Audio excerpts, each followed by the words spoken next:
Assalamualaikum warahmatullahi wabarakatuh. Waalaikumsalam warahmatullahi wabarakatuh. Alhamdulillah, wassalatu wassalamu ala sayyidina Rasulillah, sayyidina wa maulana Muhammad ibn Abdullah wa ala alihi wa sahbihi wa mawalah. La haula wa la quwwata illa billah, amma ba'du. Bapak-bapak, ibu-ibu, saudara-saudara kaum muslimin rahimakumullah.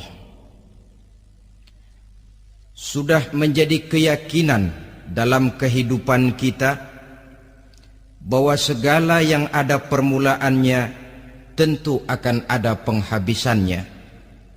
Setiap yang punya awal mesti akan punya akhir. Tidak ada keabadian dalam kehidupan dunia ini. Semuanya datang dan pergi silih berganti, berubah oleh pergeseran masa dan pertukaran waktu. Demikianlah kalau kita mau merenungi kehidupan dari alam di sekitar kita. Sejak dari kehidupan tumbuh-tumbuhan, binatang, sampai kepada kehidupan kita, makhluk bernama manusia. Lihatlah kita manusia misalnya. Dimulai sejak kita terlahir ke alam ini, keluar dari alam rahim ibu, menjadi bayi yang merah tidak berdaya, untuk kemudian berangsur meningkat menjadi anak-anak. Dari kehidupan anak-anak berubah lagi kita menjadi remaja dengan segala keceriaan dan kelincahannya, dan dari masa remaja naik lagi kita memasuki usia dewasa, untuk kemudian berangsur memasuki hari tua. Lalu setelah kita memasuki hari tua, sehari, seminggu, sebulan, setahun, sampailah kita kepada batas waktu yang telah ditentukan oleh Allah, yang dinamakan ajal, dan bertemulah kita dengan yang disebut maut. Ini merupakan kepastian dalam kehidupan. Kalau saja kita mau merenung perubahan-perubahan yang terjadi pada diri kita, seharusnya membuat kita insaf dan sadar. Di kala remaja kita begitu lincah, punya rambut yang hitam ikal berderai, punya lesung di pipit, punya senyum yang indah menawan setiap orang yang melihat, punya kulit yang kencang dan bersih. Manakala kita memasuki hari tua, perubahan frontal pun terjadi. Kulit mulai jadi keriput, rambut yang tadinya hitam ikal berderai mulai memutih, nikmat berkurang, gigi yang tadinya utuh dan sanggup mengunyah apa saja, satu demi satu permisi meninggalkan kita. Sangat boleh jadi dikala remaja kita senyum semua orang terpikat, dikala hari tua dengan kulit yang keriput dan gigi yang tidak ada lagi, manakala kita senyum mungkin orang bakal lari dari sekitar kita. Kemana keindahan yang tadinya begitu menawan?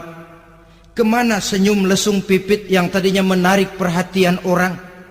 Pergi meninggalkan kita, berubah oleh pergeseran masa dan pertukaran waktu.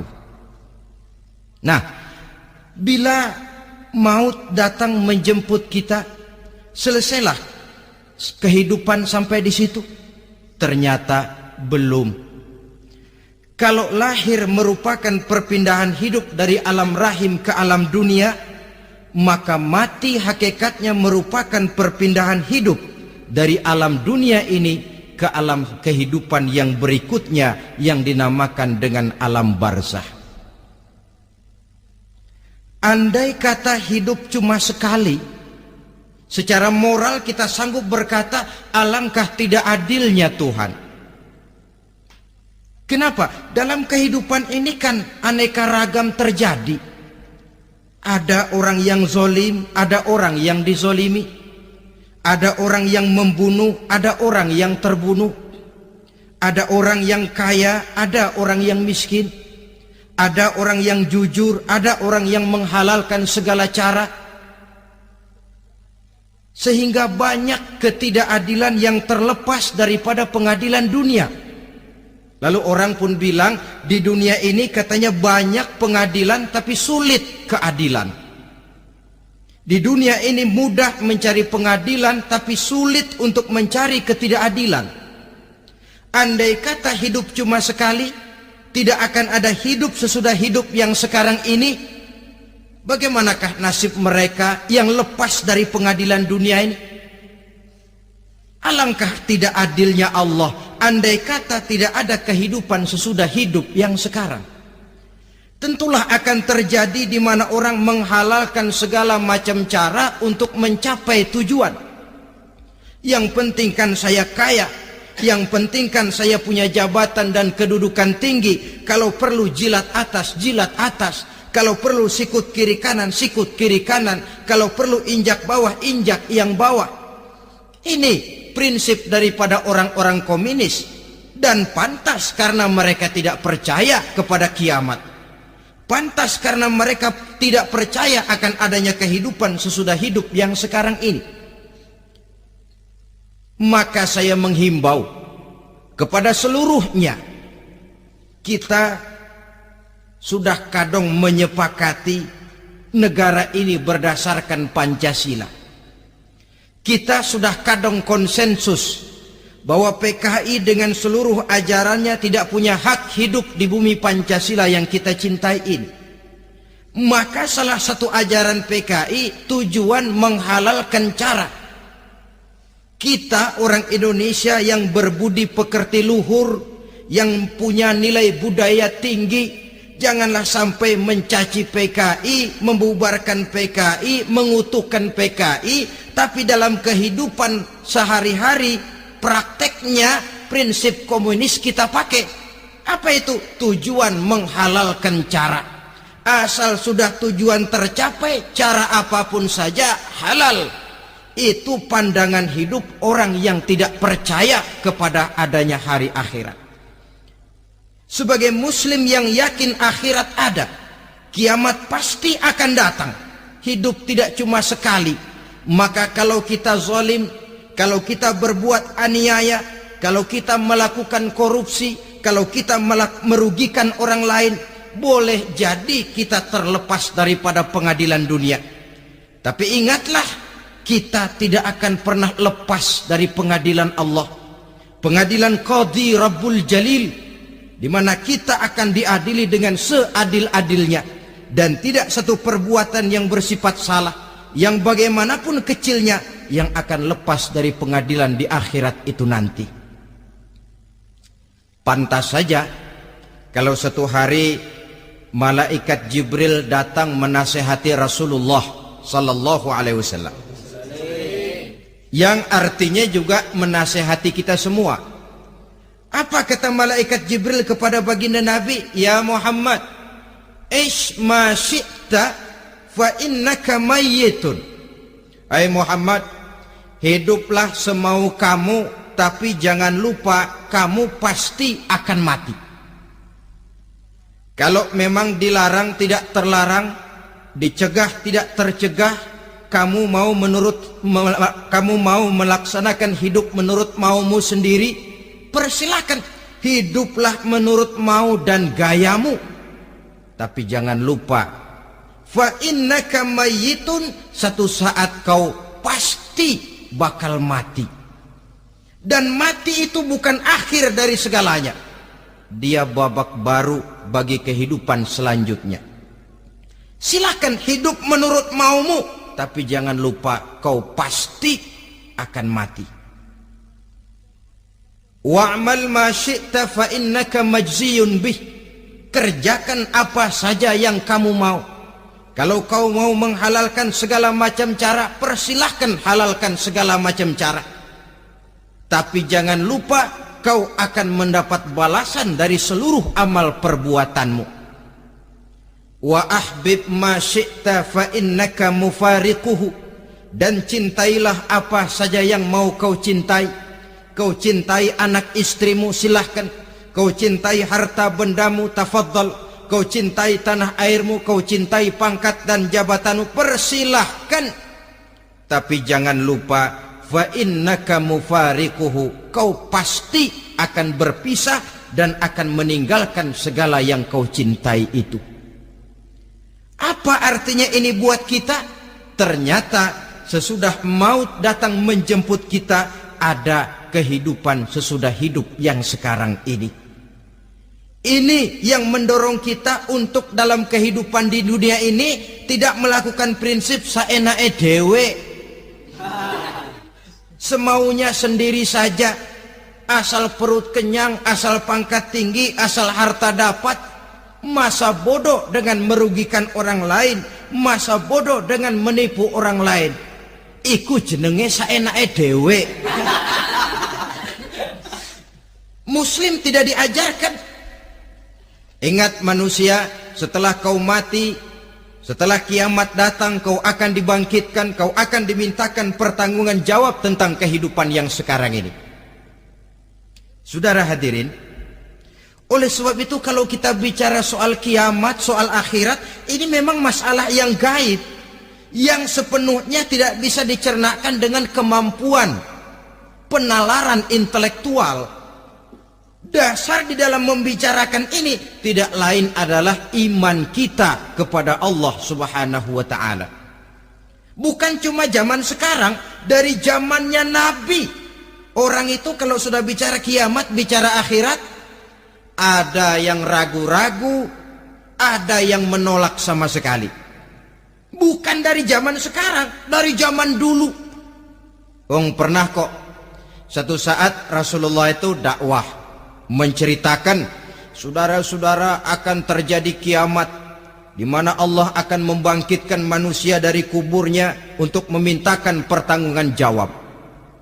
Ini dalam dakwahnya Nabi pidato macam itu. Apa reaksi orang? Yang beriman ya mantap, tapi yang tidak beriman, bajingan-bajingan Quraisy ini, mereka bertepuk tangan, mengejek, mencaci.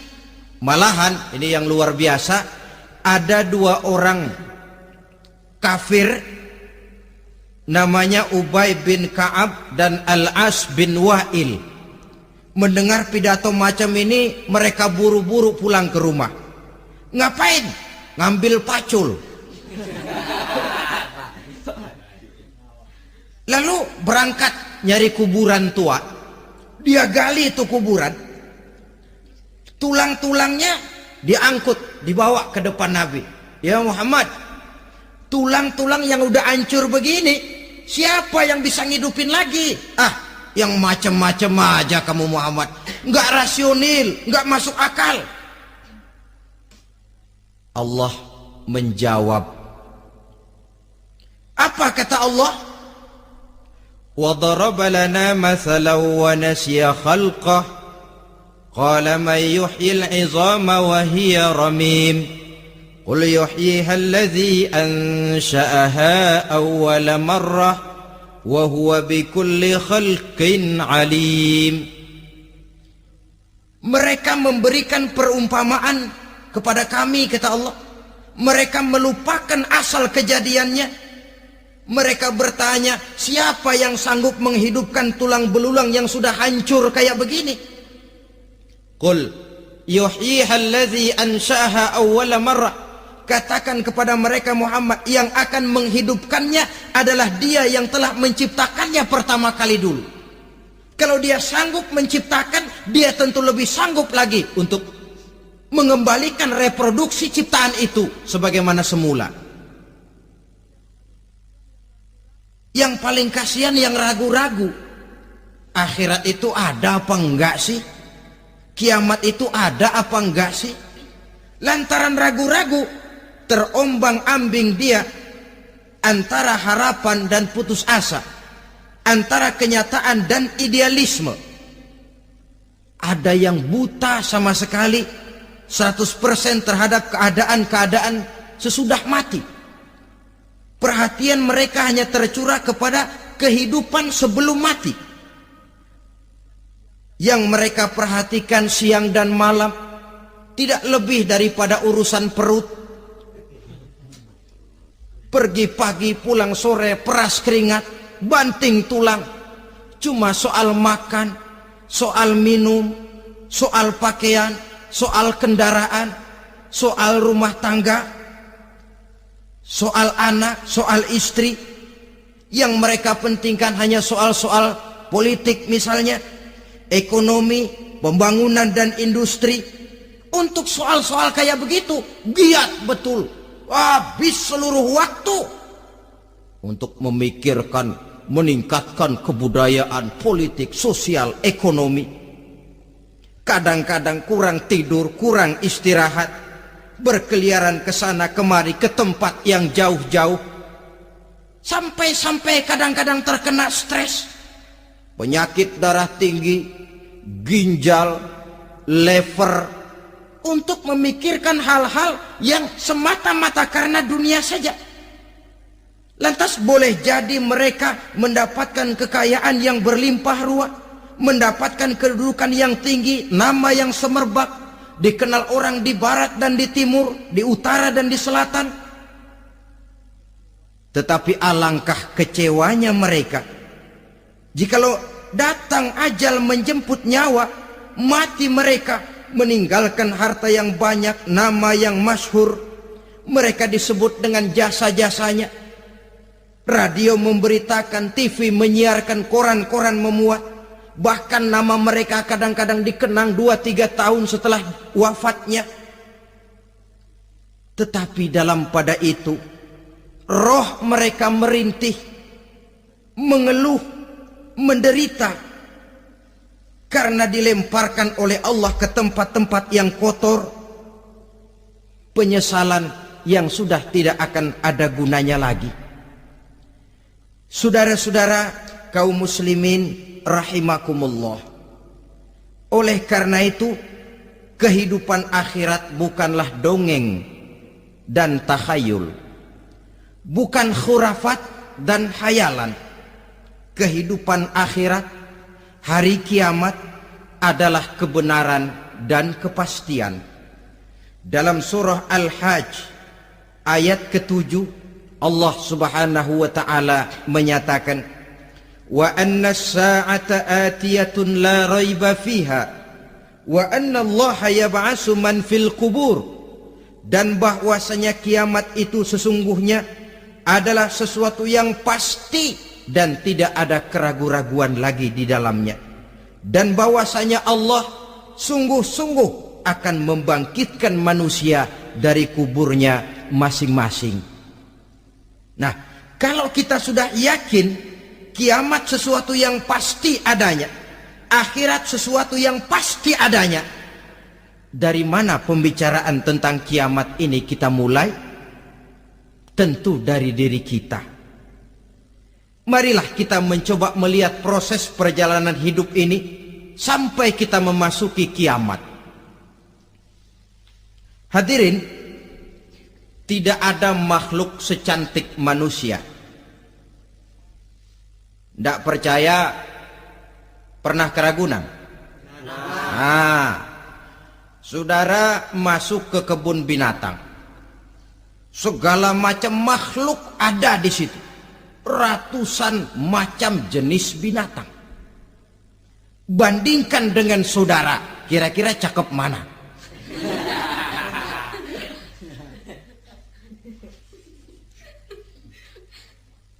Dari seluruh makhluk yang diciptakan Allah itu, manusia fi ahsani taqwim, dalam bentuk yang paling sempurna, sejak susunan biologis sampai kemampuan berpikir.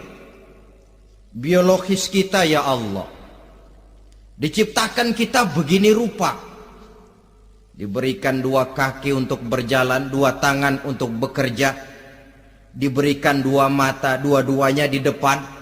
Pernah saudara mikir kalau mata kita yang satu di depan, yang satu di belakang? Rasanya nggak laku kacamata itu.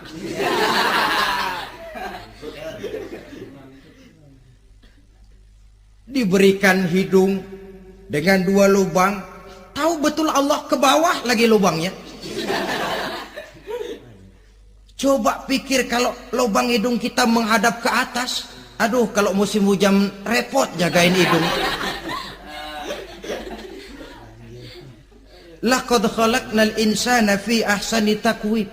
Sungguh telah kami ciptakan manusia dalam bentuk kejadian yang paling sempurna ketimbang makhluk-makhluk Allah lainnya. Nah, kesempurnaan manusia ini oleh karena hidupnya terdiri dari 2 unsur pokok. Pertama unsur jasmani dan kedua unsur rohani. Jasad dan roh. Jasad yang terlihat sekarang ini, potongan saudara yang ngejedok di depan saya ini jasad saudara. Ini yang berasal dari sari pati makanan yang dimakan oleh bapak ibu kita. Lalu hasil kerjasama yang baik antara ibu dengan bapak, terwujudlah kita. Kalimat langsungnya jasad ini berasal dari tanah yang tadi berubah dari bayi, remaja, dewasa, meningkat hari tua. Yang berubah itu jasmani kita. Kenapa? Karena jasmani itu materi, benda, daya tahannya terbatas. Dia berubah oleh pergeseran masa dan pertukaran waktu. Apa ada orang makin tua makin cakep? Jasmani oleh karena dia materi, dia berubah oleh pergeseran masa dan pertukaran waktu. Nah, yang menyebabkan jasmani itu bergerak karena ada roh di dalamnya. Ini yang menyebabkan kehidupan. Ini yang menjadi sumber kehidupan, pusat kesadaran dan pengertian dalam kehidupan manusia. Tanpa roh dalam diri kita, maka jasad kita pernah lihat orang mati? Nah, itu kalau orang mati, coba perhatikan. Apanya yang kurang? Kupingnya masih ada, tapi sudah tidak sanggup mendengar. Matanya masih lengkap, tapi tidak mampu melihat. Jangankan melihat, terbuka saja tidak. Mulutnya masih ada, tapi sudah tidak bicara lagi. Telinganya cukup, tapi sudah tidak sanggup mendengar. Kakinya lengkap, tapi tidak mampu lagi berjalan. Apa penyebabnya itu? Ternyata jasmani kita, jasad ini manakala sudah ditinggalkan oleh ruh, dia tidak akan bisa berdaya apa-apa, tidak mampu berjalan, tidak pula berbuat, tidak pula bekerja apapun saja. Saudara-saudara, dua-duanya punya kebutuhan. Jasmani ada kebutuhannya, rohani pun ada kebutuhannya.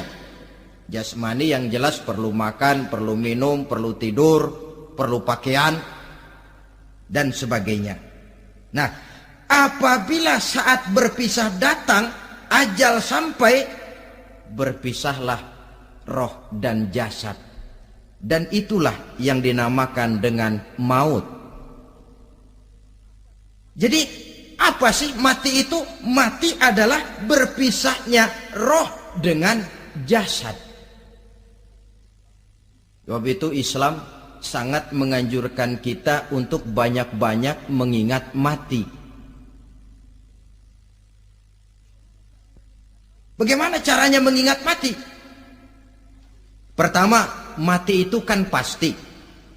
Kira-kira yang hadir di sini ada yang nggak mati nggak kira-kira? Semuanya bakal mati kan? Berani? Berani. Sekarang mau? Saudara, sebenarnya kalau kita merenung lebih jauh, orang itu tidak perlu takut mati. Walaupun tidak boleh terlalu berani menghadapi mati. Karena bagaimanapun takutnya kita kepada mati, toh dia pasti datang. Bagaimanapun beraninya kita mati, kalau belum ajal ya tidak mati juga. Jadi muslim itu kan harus berani menghadapi hidup dan tidak takut menghadapi mati. Mati adalah sesuatu yang pasti. Muslim dianjurkan banyak-banyak mengingat mati dalam kehidupan. Caranya bagaimana? Pertama, berziarah, nengokin teman yang sakit. Ya? Suka nengokin teman yang sakit enggak? Oh, itu pahalanya kata Nabi. Menengok orang yang sedang sakit lebih afdol daripada sholat sunnah 1000 rakaat. Apa pernah saudara sembahyang sunnah sampai 1000 rakaat? Nengokin orang sakit pahalanya lebih afdol daripada itu. Kenapa menengoki orang sakit mengingatkan kita kepada mati?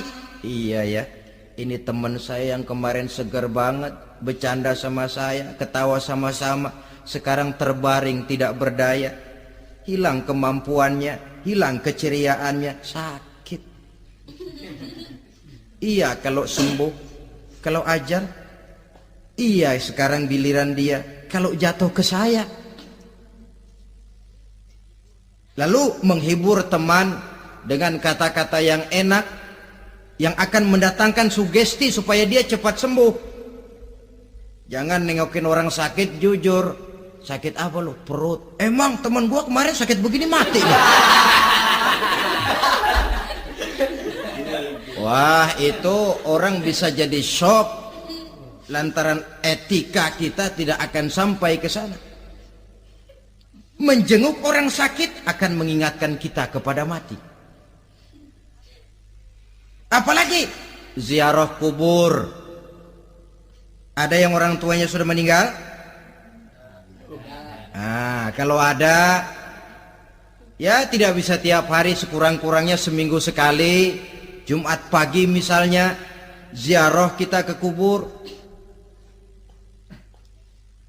Sehingga kalau kita masuk kubur kan ada etikanya. Assalamualaikum ya ahlal kubur wa inna insyaallahu bikum lahikun.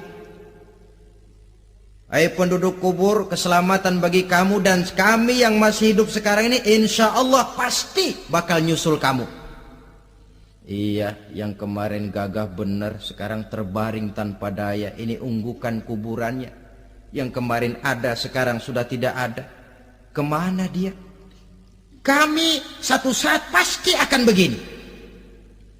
Ingat mati. Lalu apalagi yang bisa membuat kita ingat kepada mati? Mengawal jenazah. Bukankah sangat dianjurkan oleh agama? Bahkan kalau bisa sejak mengurusnya, memandikannya, mengkafankannya, menyolatkannya untuk kemudian mengantarnya ke kubur. Hari ini saya antar dia ke kubur, besok boleh jadi saya yang diantar orang. Hari ini saya solatkan dia, besok boleh jadi saya yang disolatkan orang. Hari ini saya masukkan dia ke liang lahat, besok mungkin giliran saya dimasukkan orang ke liang lahat. Ingat mati, tumbuh kesadaran. Lalu daya positifnya dalam kehidupan apa? Nah, saudara-saudara hadirin, orang yang mengingat mati bukan lantas menjadi lemah dalam kehidupan, menjadi putus asa, sedikit semangat, terbentur kesulitan, mudah frustasi. Bukan itu tujuannya kita diperintah mengingat mati. Jelasnya Islam menganjurkan kita untuk mengingat mati guna maksud-maksud yang positif, supaya orang lalu sadar hidup ini cuma sebentar. Maka mumpung hidup, nah ini mumpung, tapi mumpung yang baik. Mumpung hidup, maka hidup yang singkat ini harus saya pergunakan dengan sebaik-baiknya, melakukan kebajikan yang sebanyak-banyaknya, menjauhkan rasa malas, menunggu keajaiban yang datang dari langit, berleha-leha, bermain-main, sementara maut kalau dia datang tidak pernah main-main. Pantas kalau seorang penyair bernama Syauqi memesankan tazawwad bittaqwa fa innaka la tadri idza hanna al-lailu hal ta'ishu ila al-fajri kam min sahihin mata min ghairi illatin wa kam min alilin 'asha hinan min ad-dahri. Persiapkan dirimu dengan takwa, sebab kamu tidak tahu apabila malam datang kamu masih bisa hidup apa enggak besok pagi. Apa ada jaminan saudara yang kumpul di depan saya malam ini besok masih bisa hidup? Tidak. Ada jaminan? Tidak. Tidak ada sama sekali. Kam min sahihin mata min ghairi illatin. Berapa banyak orang sehat mati nggak pakai sakit lagi. Sebabnya kadang-kadang ringan saja. Ada yang cuma jatuh di kamar mandi mati. Ada yang cuma ketiban pensil. Iya, kalau ketiban pensil 3 peti masa nggak mati. Ta'addadatil asbab wal mautu wahid. Sebabnya boleh jadi macam-macam, tapi mati satu juga, yaitu mati. Dia seperti kelapa yang terlalu tua jatuh ke bawah, yang kembang baru keluar pun jatuh ke bawah. Itulah mati. Dia datang menjemput yang bayi, dia datang mengambil yang anak-anak, dia datang juga kepada yang remaja, kepada yang dewasa, kepada yang tua sekalipun. Jangan yang remaja lalu berpikir, gua rasanya masih jauh banget mau mati. Ini sesuatu yang pasti yang kita tidak pernah diberitahu kapannya. Kalau dikasih tahu kapannya kan kita bisa, umpama malaikat maut datang ke rumah saya, saudara Zainuddin kau mati 80 tahun lagi. Wah, saya kan berhitung, masih lama, poya-poya aja dulu Tapi ini tidak pernah diberitahu kepada kita. Lantaran tidak diberitahu itulah kita perlu bersiap-siap dengan selalu mengingat-ingat mati yang mendorong kita untuk berbuat positif. Satu contoh peringatan mati yang mendatangkan positif pada peristiwa ketika turun perintah hijrah.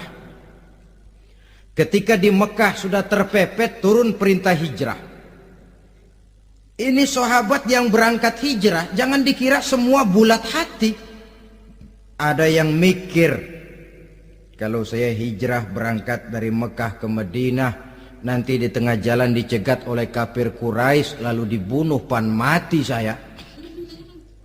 Takut mati. Allah peringatkan, kullu nafsin za'iqatul maut. Kamu disuruh hijrah saja takut mati, padahal kamu tahu semua yang hidup bakalan mati. Diam saja di Mekah mati, hijrah ke Madinah pun akan mati. Mendengar ayat ini, Sayyidina Umar bin Khattab seperti dibakar semangatnya. Kalau sebagian sahabat hijrah sembunyi-sembunyi, beliau mau hijrah itu malah bajingan Quraisy dikumpulkan dekat Ka'bah. Pidato, ya ma'syarah Quraisy, dedengkot Quraisy, dengerin. Besok pagi yang namanya Umar bin Khattab mau hijrah dari Mekah ke Madinah. Siapa yang kepengen kepalanya berpisah dengan badannya, persilahkan cegat Umar di jalanan. Besok dengan tenang dia berangkat hijrah, gak ada yang berani nyegat. Tuh Quraisy juga barangkali mikir, gue ngapain nyegat penyakit. Begitu ingat mati, timbul semangat juang, timbul semangat berbuat. Ini ingat mati yang positif, bukan yang melemahkan semangat. Dah jangan kerja rajin-rajin dah, lu bakalan mati. Ini ingat mati yang salah pasang. Ingat mati seharusnya mendorong manusia untuk berbuat lebih tekun. Allah memberikan peringatan, qul innal mauta allazi tafiruna minhu fa innahu mulaqikum. Katakan, maut yang kamu akan melarikan diri daripadanya, yang kamu takuti benar dia pasti akan datang menjemput kamu. Saudara-saudara hadirin yang saya hormati, datangnya memang tidak kita harapkan yang namanya maut, Tapi sekali dia datang, tidak ada pintu tempat kita lari. Dia memang tidak pernah kita undang. Tapi sekali dia datang, mengetok pintu, kekuatan apa yang bisa menolak? Dia sebuah tanda seru dalam kehidupan. Apa yang menyebabkan orang takut mati? Pertama barangkali karena dia tidak tahu bagaimana kehidupan sesudah mati. Alam kubur gelap, alam akhirat gelap. Sehingga dia bingung, lantaran bingung lalu jadi takut. Yang kedua boleh jadi oleh bayangan-bayangan dosa yang pernah dia kerjakan di dunia ini. Kerjanya cuma menumpuk dosa. Dia gembira, bahagia, tertawa di atas tumpukan dosanya. Merasa segan berpisah dengan seluruh kehidupan ini. Sehingga boleh jadi maut adalah sesuatu yang ditakutkannya benar dalam kehidupan. Tapi bagaimanapun takutnya, tidak ada tempat lari dari dia. Dalam ayat lain Allah jelaskan, Aynama takunu yudrikumul mautu walau kuntum fi burujim musayyadah. Di mana saja kamu berada, dalam benteng yang paling tangguh sekalipun, maut pasti akan datang menjemput kamu. Nah, bagaimana caranya maut datang menjemput kita? Bila datang dia, sang malaikat pencabut nyawa, malaikat Israel namanya, hendak mengambil roh kita.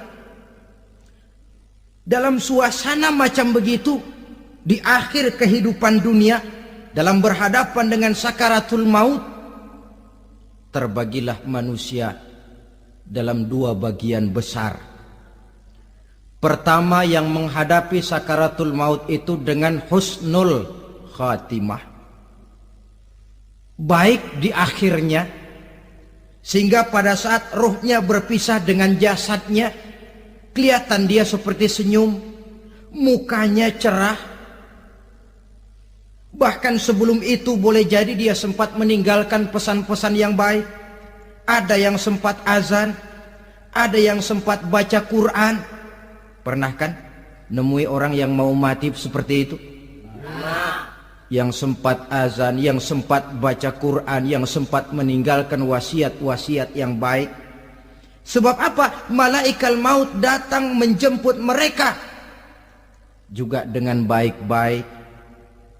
Dicabut ruhnya perlahan-lahan, tapi sungguh pun perlahan-lahan. Pedihnya, sakitnya tetap tiada tara. Rasulullah Sallallahu Alaihi Wasallam, dikala beliau hendak berhadapan dengan sakaratul maut, diceritakan mencelupkan tangannya ke dalam gelas berisi air, lalu mengusapkannya ke muka beliau seraya berdoa, "Ya Allah, mudahkan saya dalam menghadapi sekarat ini." Beliau juga yang mengatakan bahwa sakitnya sakaratul maut sama dengan 300 kali bacokan pedang. Sehingga kita diajarkan doa, di antara doa selamat itu kan ada Allahumma hawwin alaina fi sakaratil, ya Allah, mudahkan saya di dalam menghadapi sakaratul maut itu. Ketika ruh ini keluar dari jasad, mata masih mengikuti ruh itu. Sehingga kadang-kadang ada yang matanya terbelalak dan tidak sempat ditutup, terbuka terus, mengikuti ruh itu keluar dari jasadnya. Adapun golongan kedua, manusia yang ketika berhadapan dengan sakaratul maut mendapatkan su'ul khatimah, jelek di penghabisannya. Sekaratnya sudah setengah mati, lalu jelek juga di akhirnya, mati dalam keadaan yang tidak baik, tidak terpuji. Ada yang lagi megang kartu, mati. Ada yang lagi di tempat ngadu ayam, mati. Ada yang lagi di tempat pelacuran, mati. Ada yang lagi megang botol minuman keras, mati. Nih barangkali malaikat maut gemes banget nariknya, lu bajingan, lu tarik terus ya, ampun. Mati su'ul khatimah. Makanya bagus itu. Kadang-kadang di majelis-majelis taklim kan sering dibaca ya Allah biha, ya Allah biha, ya Allah bihusnil khatimah. Kan ada itu? Ada enggak? Saudara hadirin, mohon agar oleh Allah kita diberikan husnul khatimah, baik di saat ruh akan berpisah dengan jasad. Ini sesuatu yang pasti. Sang malaikat maut datang menjemput nyawa. Setelah ruh berpisah dari badan, maka tinggallah sang badan, ditangisi oleh semua yang kita tinggalkan. Sehingga kepada putrinya Fatimah, ketika malaikat maut datang hendak menjemput baginda Nabi, beliau berkata kepada anaknya, Fatimah, kamu tahu siapa yang datang? Saya tidak tahu, Bapak. Yang datang hadimul lazat. Itu dia yang menghancurkan seluruh kesenangan dunia. Wa qati'u syahwat, yang memisahkan kita dengan seluruh yang kita cintai. Dia malaikat maut, Pak. Manakala jasad sudah ditinggalkan oleh ruh, itulah yang dikerubungi orang.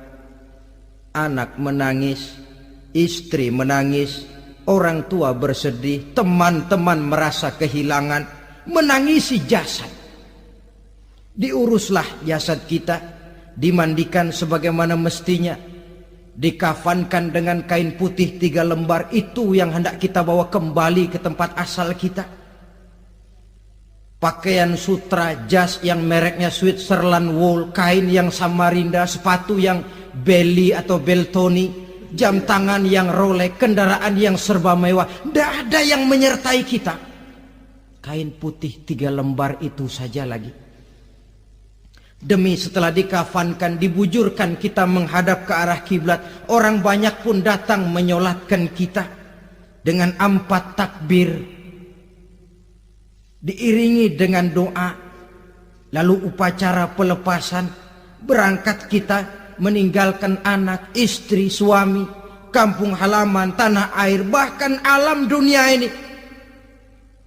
Selamat tinggal alam dan seluruh isinya. Tinggallah yang tinggal. Saya akan kembali ke tempat asal dari mana saya datang, untuk kembali mempertanggungjawabkan seluruh perbuatan saya dalam kehidupan ini. Manakala upacara pelepasan selesailah sudah, dimasukkan kita ke keranda jenazah, digotong orang, bismillah wa ala millati rasulillah, dibawa ke tempat peristirahatan terakhir katanya. Padahal dulu kalau mau kita istirahat, ke villa lah kita, ke Bali lah kita, ke Hong Kong lah kita, ke tempat-tempat tamasya yang indah. Oh, rupanya akan sampai juga perjalanan menuju tempat peristirahatan terakhir, yang luasnya tidak akan lebih dari 2 kali 1 meter. Diusung orang kita, diantarkan orang banyak. Manakala sampai ke atas yang lahat, pengusung jenazah dibuka, diturunkan kita ke liang lahat, dibaringkan. Gumpalan tanah akan jadi bantal kita. Muka dibuka, dihadapkan ke arah kiblat. Setelah itu ditutup tiang lahat kita, liang lahat kita dengan kayu. Masih belum kurang, diuruk dengan tanah. Yang menguruk orang-orang yang tadinya mencintai kita, menyayangi kita. Tapi ketika jasad sudah ditinggalkan ruh, habis rupanya cintanya. Coba jasad kalau sudah ditinggalkan ruh, 3 hari aja di rumah, serem. Ya mayit, siapa yang betah nemenin mayit?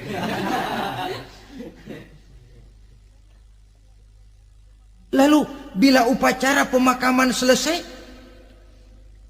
maka berusahalah semuanya. Para pengantar akan kembali ke rumahnya masing-masing. Maka masuk kita ke alam kehidupan, yaitu yang disebut alam barzakh atau alam kubur. Apa selesai hidup sampai di situ? Tidak. Hanya beberapa langkah setelah yang mengantar kita pulang. Diriwayatkan dalam hadis Bukhari dan Muslim, bila seseorang sudah diletakkan di kuburnya, lalu yang mengantar kembali pulang, maka roh si mayit akan dapat mendengar bunyi terompah orang yang pulang itu. Bunyi terompahnya terdengar. Datang dua malaikat menanyakan dia dengan pertanyaan-pertanyaan yang kalau bisa dijawab dengan betul, dua malaikat yang bernama Munkar Nakir akan bilang, jawabanmu betul, tenanglah kau di sini, naumatal arus, tidurlah kau di sini seperti tidurnya pengantin. Orang yang baik-baik di alam kuburnya akan mendapat nikmat kubur, sehingga masa penantian yang lama. Sebab jangan lupa, kita masuk ke kubur itu kan menunggu sampai datangnya hari kiamat. Jadi kalau kiamat umpama masih 1000 tahun lagi, ya 1000 tahun kita menunggu. Orang yang baik-baik penantian di alam kubur, kata malaikat, naumatal arus, tidurlah kamu seperti tidurnya pengantin. Bagaimana sih tidurnya pengantin? Nggak berasa. Iya, kata anak sekarang, endah aja udah. Begitu mendusin pagi, kata lakinya, malam sebentar bener ya Neng. Sebentar betul katanya malam. Ya tentu saja tidak terasa. Kenapa? Dia tidak pernah memikirkan waktu. Terbawa oleh kenikmatan dan kelezatan yang dirasakannya dalam kehidupan. Tapi orang kafir, orang yang dosanya bertumpuk, tidak sanggup menjawab pertanyaan dua orang malaikat, maka dia akan mendapat azab di alam kuburnya terus menerus siang dan malam sampai datangnya hari kiamat. Ibarat maling ayam ketangkep, belum masuk pengadilan udah digebugin duluan. Kan begitu kan? Ada maling ayam nggak di sini? Itu yang nyaut tadi pengalaman itu. Di sidang belum divonis, belum digebugin babak belur. Saudara hadirin, maka alam kubur bisa merupakan raudhatun min riyadil jannah. Taman di antara taman-taman surga, pun juga bisa merupakan hufratun min hufarin niran, menjadi liang daripada neraka. Ada lagi riwayat yang dari Imam Muslim yang diperoleh dari Zaid bin Sabit. Zaid bin Sabit cerita, satu hari kami bersama Rasulullah SAW berada dalam kebun kepunyaan Bani Najjar. Rasulullah sedang duduk di atas keledai. Tiba-tiba entah bagaimana itu keledai terkejut, kaget, berontak, hampir Rasulullah jatuh. Rasulullah kemudian bertanya, rupanya di kebun itu ada kuburan tua, 5 atau 4 kuburan.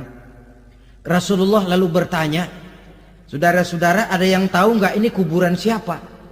Nggak ada ya Rasulullah. Memang kenapa? Ini penghuni kuburnya lagi disiksa oleh Allah. Andai kata boleh saya mohon kepada Allah supaya kamu dengar seperti yang saya dengar, andai kata saja kamu kuat mendengarnya, saya pasti akan berdoa. Tapi sayang, saya yakin kamu pasti tidak akan kuat mendengar mereka mendapat azab di kuburnya. Hadis sahih riwayat Imam Muslim dari Zaid bin Sabit. Kehidupan di alam barzakh. Pak, iya kalau yang matinya dikuburin. Lah kalau yang matinya diceburin ke laut, dibakar, di medan perang hilang nggak ketahuan kemana jenazahnya. Saudara, hilang kek, dikubur kek, di dalam lautan direndam kek, itu kan cuma logika kita. Menurut Allah tidak ada perbedaan orang mati dikubur di dasar lautan, atau dibakar sampai jadi abu, atau gugur di medan perang tidak ketemu jenazahnya. Entah mereka tetap masuk ke alam barzah namanya. Jasad boleh hancur, tapi roh sebagai sumber kehidupan, pusat kesadaran dan pengertian, dia tetap ada, mengalami kebahagiaan dan kegembiraan, atau mengalami kepedihan dan penderitaan, bergantung kepada amalan yang kita lakukan dalam kehidupan di dunia ini. Maka dalam Yasin tadi kan jelas, qul yuhyiha alladzi ansha'aha awwala marrah, yang menghidupkan mereka yang dikubur di dasar lautan, mereka yang dibakar sampai jadi abu, yang akan menghidupkan ialah Allah yang menciptakan mereka dulu pertama kalinya. Jadi kalau sudah ada aslinya, ya tentu tidak perlu contoh lagi, akan sangat mudah membuatnya.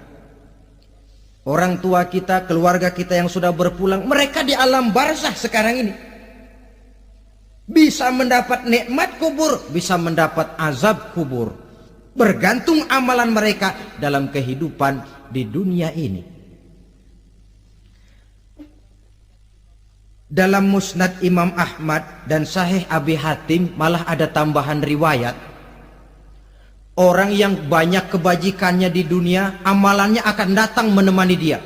Sholatnya dekat kepalanya, puasa sebelah kanan, zakat sebelah kiri, menghibur dia. Malahan dikatakan berbentuk orang yang cantik menemani dia di alam kuburnya. Aneh, dia tanya, man anta lam ara fid dunya ajmal minka. Siapa kamu? Di dunia ini belum pernah saya melihat orang secantik kamu. Dia jawab, ana amaluka soleh. Saya adalah amalmu yang soleh yang kau kerjakan waktu di dunia. Saya sekarang diperintahkan untuk menemani kamu di sini. Alhamdulillah. Sedangkan amalnya yang jahat akan datang dalam bentuk yang menyeramkan menemani dia di sana. Bayangin deh, di kuburan ditemenin yang serem-serem. Sama juga di dunia. Di dunia, kalau kita di tempat gelap ditemenin orang cakep, enak nggak? Wah, pengalaman. Tapi coba bayangin, sudah tempatnya gelap, yang nemenin jelek nggak ketulungan, gerah kita. Nah, saudara hadirin yang saya hormati, lalu bagaimana tempat arwah-arwah yang sudah kembali menghadap Allah yang disebut mustaqarrul arwah itu? Macam-macam tingkatannya sesuai dengan profesi dan amalannya waktu di dunia. Ada roh-roh itu yang setelah pisah dengan jasad, artinya mati, ditempatkan di tempat yang disebut a'la iliyin, tempat yang tertinggi. Siapa ini? Arwahnya para nabi dan para rasul. Ini fi a'la iliyin, di tempat yang tertinggi. Arwahnya para nabi, arwahnya para rasul. Dan karena kita bukan nabi, bukan rasul, ya jangan mimpi dapat tempat fi a'la iliyin. Kecuali kalau Allah menghendaki, itu hak prerogatif Allah. Tapi kan tidak adil kalau Allah melakukan itu. Ini kelompok roh-roh yang masuk golongan VIP. Wah, the first class. Para nabi, para rasul. Lalu ada pula roh-roh itu yang setelah pisah dengan jasadnya diumpamakan seperti burung-burung hijau yang berterbangan di perkebun-kebunan surga. Roh siapa mereka ini? Rohnya para syuhada, orang-orang yang mati syahid gugur membela agama. Nah, ini bedanya orang mati syahid dengan pahlawan, ya. Apa bedanya syuhada dengan pahlawan? Kalau syuhada, orang yang gugur membela agama, niatnya karena Allah, mati syahid. Kalau pahlawan, orang yang gugur membela negara, orang yang dianggap berjasa kepada pemerintah. Klimaksnya, kalau orang mati syahid jelas surga, tapi pahlawan belum tentu surga. Kenapa? Bergantung kepada negara macam apa yang dibelanya dan pemerintah model mana yang dibelanya. Di negara-negara komunis misalnya, banyak nggak pahlawan? Banyak. Dengan sekian tanda jasa yang mati di medan perang dan sebagainya. Kira-kira pahlawan komunis masuk surga enggak? Tidak. Ya, kalau pahlawan komunis masuk surga, kita enggak kebagian kapling di surga barangkali. Inilah bedanya pahlawan dengan orang mati syahid. Kemudian ada pula roh itu yang tertahan di pintu surga. Tertahan di pintu surga. Ini seperti tadi, orang yang mati syahid tapi masih ada kaitan di dunia. Rasulullah pernah ditanya orang, ya Rasul, kalau saya maju ke medan perang bela agama, mati syahid, apa saya masuk surga? Iya, masuk surga. Kecuali kata Nabi, kalau masih punya utang. Nah, tertahan di pintu surga. Ada pula roh itu yang tertahan di alam kuburnya. Ini umumnya seperti tadi itu.